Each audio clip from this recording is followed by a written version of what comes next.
Merci beaucoup. Bonjour à tous.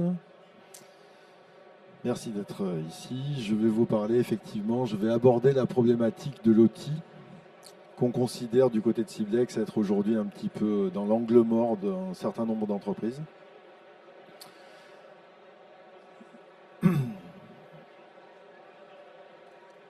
Ok, coordination, ordinateur, j'ai compris. Donc moi je suis un consultant senior depuis 25-30 ans, je suis cryptographe de formation et je travaillais sur des systèmes embarqués des forces de sécurité pour faire clair. Depuis le temps a passé, je suis chez Siblex Consulting qui a eu la chance de commencer en fait par du pentest. Le premier consultant de Siblex était un pentester.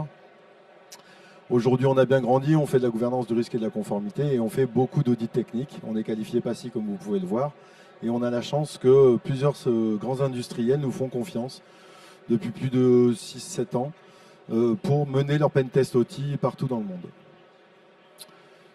Du coup, comme je l'ai marqué, on essaye de bien faire, de bien réaliser en fait les besoins des clients aujourd'hui, mais on essaye aussi de se projeter sur l'avenir. D'où notre démarche interne pour améliorer en fait tout ce qui est gestion de l'OT en cybersécurité, apporter un peu de gouvernance là-dedans, mettre de l'analyse de risque autour du pentest et qui est finalement le produit de cette présentation. Cette présentation, je vais essayer de balayer un état des lieux finalement de la prise en compte de l'OT dans les PME, on va dire, industrielles, et puis donner les pistes de démarche d'intégration de cet OT et de prise en compte de la cybersécurité dans l'OT ou dans les systèmes industriels au sens général du terme. Donc le premier élément qu'on a constaté, c'est que le besoin aujourd'hui devient concret et réel. L'OT a été laissé de côté pendant un certain nombre d'années sur les sites et dans les procédés industriels. L'importance, pourquoi est-ce que le besoin est aujourd'hui très important finalement, c'est que c'est le cœur de métier, c'est la clé du delivery, on a des secrets de fabrication à l'intérieur et de la propriété intellectuelle. Du coup, d'un point de vue d'analyse de risque, le niveau de menace est très élevé et on sait qu'aujourd'hui, c'est une cible privilégiée des attaquants. Le deuxième élément à prendre en compte par rapport à cette problématique de l'OT, c'est qu'on a des infrastructures et des réseaux et des systèmes informatiques qui sont plutôt anciens. On a des interconnexions qui sont mal maîtrisées, on a de la documentation qui est incomplète, que ce soit entre l'OT et l'OT ou que ce soit entre l'IT et l'OT. Des systèmes qui sont parfois obsolètes, qui tournent, mais qui sont obsolètes et donc c'est vite de toucher pour ne pas les faire tomber en panne. Une autre particularité, c'est le nombre de prestataires et la position des prestataires vis-à-vis de l'OT. Avec des systèmes qui sont souvent imposés, au sens doux du terme, mais qui sont peu adaptables et dont les configurations restent encore difficiles à maîtriser par les opérateurs. Donc on a donc un problème de propagation des attaques, qui peut aller notamment de l'IT vers l'OT, mais pas seulement. Le troisième élément à prendre en compte pour nous, c'est les besoins d'interconnexion qui sont croissants. Aujourd'hui, la volonté des entreprises, c'est de mettre en place des services transverses, d'interconnecter tous les sites. Et donc, on voit qu'il y a une démarche de convergence de l'IT vers l'OT. Je n'aime pas beaucoup cette terminologie parce qu'on a l'impression que c'est inéluctable et qu'il faut absolument le faire. En tout cas, le besoin arrive de diffuser des services transverses au travers des systèmes industriels. C'est ce qu'on a écrit ici. Finalement, aujourd'hui, on a une porosité entre la bureautique et le système industriel qui augmente, mais de façon volontaire. Auparavant, on peut dire qu'on la subissait. Aujourd'hui, on la veut.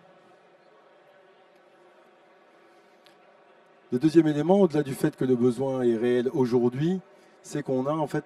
Ah, pardon. Excusez-moi, je suis obligé de synchroniser mon écran et mon PC.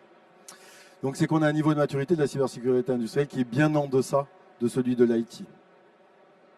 Très concrètement, comme je l'ai dit, on a eu un réveil tardif. Globalement, dans notre façon de voir, ces systèmes fonctionnent, ils sont critiques, on n'y touche pas pendant un certain temps. Le deuxième aspect, c'est la diversité des contextes, la diversité des systèmes. On classe tout ça, et d'ailleurs le FIC le fait, InCyber le fait en disant Cyber Security for Industry, mais derrière cette terminologie, il y a une hétérogénéité et une diversité des systèmes qui est incroyable. Et sous simplement la terminologie OT, on catégorise tellement de choses que ça paraît difficile de l'appréhender d'une seule et même façon. Enfin, on a des contraintes et des enjeux qui sont différents de ceux qu'on a dans la bureautique, et typiquement l'aspect safety, dans de nombreux cas de figure des systèmes industriels, la sûreté ou la sauveté, comme on disait autrefois en français, a un impact direct. En fait, le dysfonctionnement d'un système peut avoir un impact de safety immédiat.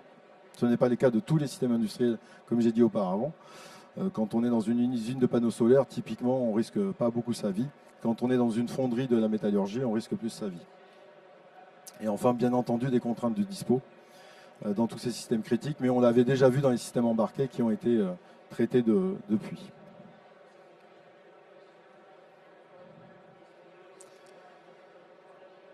Un autre aspect qui rentre directement dans le problème, c'est le niveau finalement de cybersécurité. On a depuis longtemps une terminologie que je n'aime pas beaucoup non plus, mais qui sont les bonnes pratiques. Et les principes de cybersécurité basiques, finalement, aujourd'hui, ils ne sont pas remplis, finalement, concrètement, dans nos usines ou dans les systèmes industriels. D'un point de vue de gouvernance, on a rarement un responsable de la sécurité industrielle. Je n'ai pas tout vu, mais on a peu de PSSI industriels dans, en tout cas, la représentativité des clients qu'on a pu adresser. Et en fait, et surtout, c'est très important, on n'a pas de cadre d'évaluation. Finalement, on a un système, on le voit, on l'opère tous les jours, mais on a une méconnaissance à la fois de son interconnexion, de son architecture, comme je disais auparavant, mais surtout de sa maturité.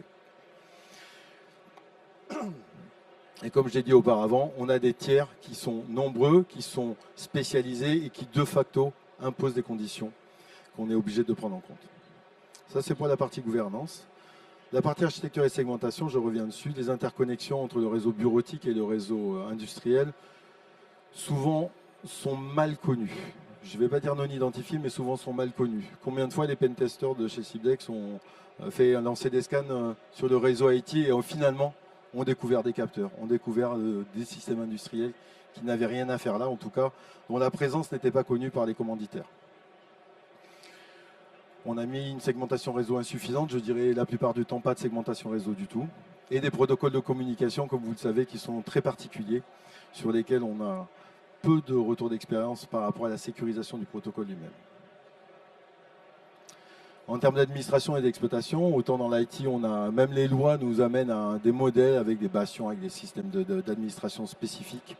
Autant aujourd'hui, dans l'administration du système industriel, de point de vue général et sans être caricatural, on a une administration point à point sur les machines en direct. On n'a pas de protection antivirale la plupart du temps, donc, et encore moins d'EDR. On a des administrateurs dont la fonction, historiquement, est de faire fonctionner ou de laisser fonctionner la machine et non pas de faire de la cybersécurité sur cette machine. Donc généralement, ils ne sont pas du tout sachants sur ces aspects-là ou très peu sensibilisés.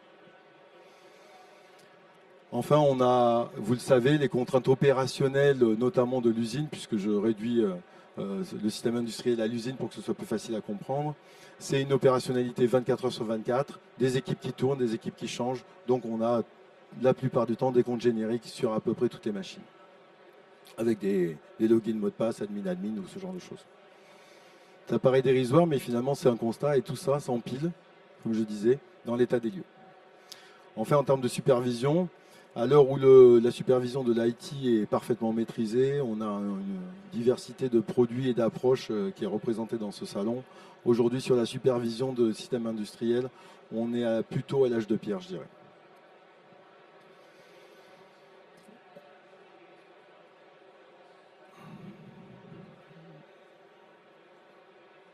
Pardon. Donc ça, c'était l'état des lieux global et haut niveau qu'on peut avoir sur notre cybersécurité de système industriel. On va partir maintenant sur une logique de prise en compte de la cybersécurité dans une entreprise, déjà au niveau de l'entreprise, et ensuite sur un site industriel, et ensuite à l'intérieur d'un site industriel. Donc au niveau du site industriel, la première chose qui nous paraît importante, c'est effectivement de nommer un responsable, de façon à incarner cette problématique qui est la cybersécurité industrielle. Définir un jeu de règles basiques, très modestement exigeantes, qui puisse commencer à être déployé sur l'ensemble de notre système. Je l'ai dit tout à l'heure, on manque d'évaluation de maturité, donc c'est définir une grille d'audit. Et enfin, on a un besoin essentiel du soutien de la direction, comme dans toutes les autres activités de cybersécurité, mais on a besoin de ça. Donc il est important, et c'est pour ça que Ciblex s'est lancé dans l'approche par les risques, de faire toucher du doigt les impacts d'événements cyber dans le cadre des systèmes industriels. Une fois cette première brique posée, qui finalement incarne et pose la gouvernance dans l'entreprise de la cybersécurité industrielle, l'idée est de définir les embryons, en tout cas, d'une PSSI industrielle, et probablement de définir des responsables locaux. Souvent, dans la problématique des cybersécurités industrielles, on a de multiples sites avec des caractéristiques et des technologies qui sont très spécifiques, d'où l'intérêt d'avoir des responsables locaux et non pas une centralisation de la gouvernance. Auditer progressivement ces sites, on commence par les plus critiques, comme on en discutait avec un client tout à l'heure. Quand on a des centaines de sites, il est important de généraliser et d'avoir une vision globale sur notre stratégie et le déploiement de notre stratégie. Enfin, la mise à disposition de ressources. Comme je vous le disais tout à l'heure, les administrateurs, les gens qui travaillent dans les usines n'ont pas de formation cybersécurité, sont sensibilisés pour la plupart du temps. Aujourd'hui, qui n'est pas sensibilisé grâce aux médias? Et les campagnes sur l'IT participent à ça. Ceci dit, il nous paraît important plutôt de proposer des centres de ressources de cybersécurité qui sont là experts et qui seront déclinés et déployés sur les différentes usines. Les aspects financiers, je vous ai parlé de l'implication de la direction. Les aspects financiers, ils sont non négligeables, donc il faut réfléchir et établir des plans de financement. Comment est-ce qu'on va budgéter ça et comment est-ce qu'on va trouver l'argent pour mettre en place cette cybersécurité. Et enfin, le déploiement ou la coordination de ces exigences de bonnes pratiques qu'on avait identifiées au premier step vers nos tiers et la collaboration avec eux. Encore une fois, ils maîtrisent leur système, ils ont une sorte de mainmise finalement sur ces systèmes et donc on a besoin d'eux, comme nous encourage NIS 2 à travailler tous les jours avec notre chaîne de sous-traitants. Enfin, dans la démarche générale, la dernière étape, ce sera d'approfondir finalement tout ce qu'on a commencé avec des règles plus avancées, mais là on est déjà plusieurs années plus tard.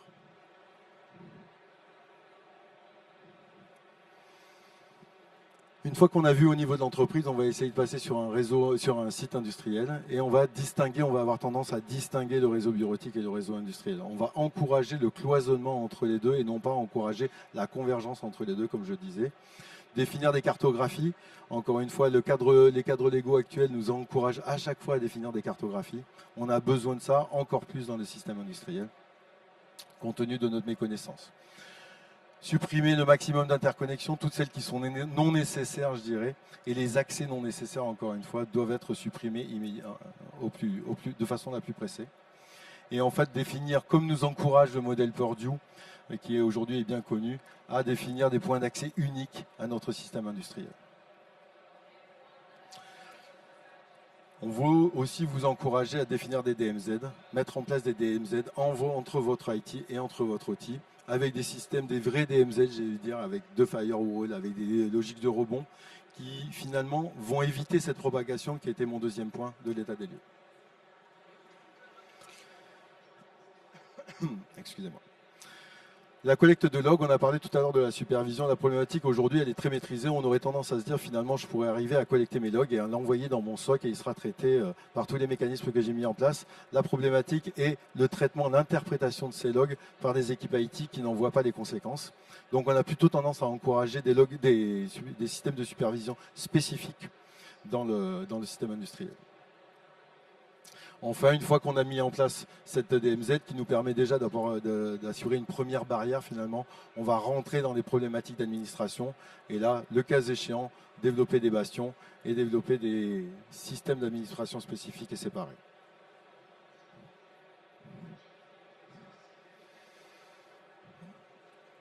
Enfin, on est dans le système industriel lui-même, à l'intérieur du système. Je vous ai évoqué ce modèle Purdue pour lequel on ne trouve que des qualités, sincèrement.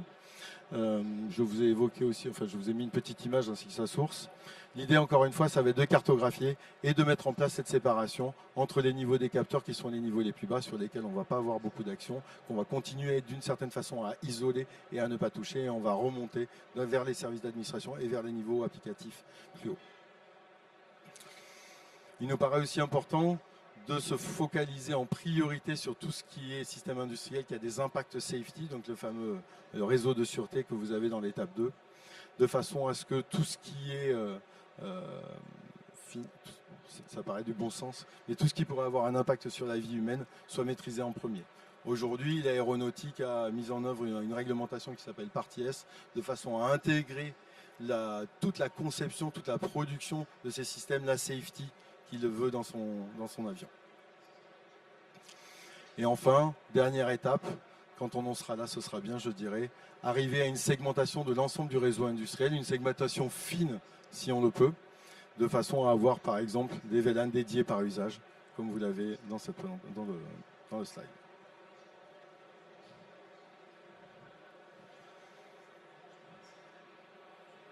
Je vous fais donc... hop, pardon, excusez-moi. Je m'arrête donc ici. La présentation est disponible auprès de la présentation et vous pouvez auprès des présentateurs, pardon, et vous pouvez ensuite aller poser quelques questions bien détaillées à notre équipe qui est juste derrière. Mon objectif était aujourd'hui de vous faire un petit éventail, un tour d'horizon sur les problématiques que l'entreprise a adressées et comment est-ce que l'entreprise va se mettre en place pour adresser cette problématique de sécurité industrielle. Merci. Merci beaucoup Mathias Julien de Ciblex Consulting.